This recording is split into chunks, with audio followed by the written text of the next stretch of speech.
Stuxnet.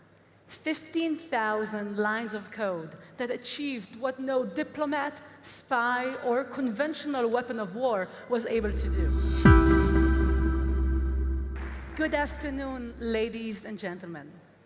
Welcome to the age of cyber warfare, an age that officially began 10 years ago with a weapon that changed the rules of the game for good, a computer virus capable of disrupting physical infrastructure on the other side of the world. That virus's name? Stuxnet.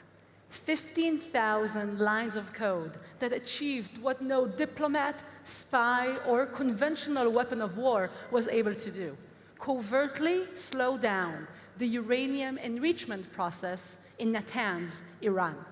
Who developed Stuxnet? Many will tell you Israel and the United States were behind it. The same people will also say, yes, they deserve a round of applause. That's absolutely right. Absolutely right. And many people will tell you that it took years to design, develop, deploy, and deliver to its intended target. But if you ask me, the people behind Stuxnet, we may never know their names, but they might actually be worthy of their chance for a Nobel Peace Prize. After all, it was their actions that probably prevented a much more lethal form of conflict. And it's not that counterintuitive if you consider the fact that Alfred Nobel himself had invented dynamite, amongst other things. Stuxnet was important not just because of how it changed history, but also because it opened the floodgates for an unprecedented decade of Israeli cybersecurity innovation.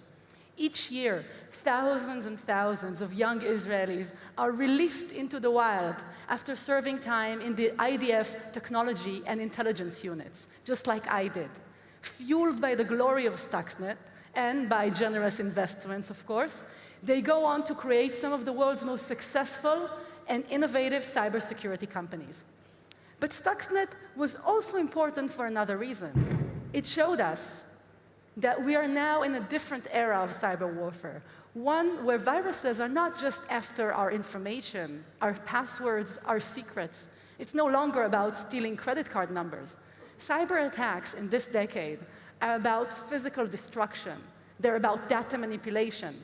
They're about attacks that we have witnessed on energy systems, on transportation hubs, on healthcare providers, with attacks like the ransomware epidemic that disrupted the United Kingdom's national healthcare services just 3 years ago.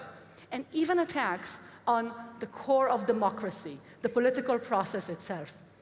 So in simple words, the future of cybersecurity isn't about secrets anymore. It's about trust.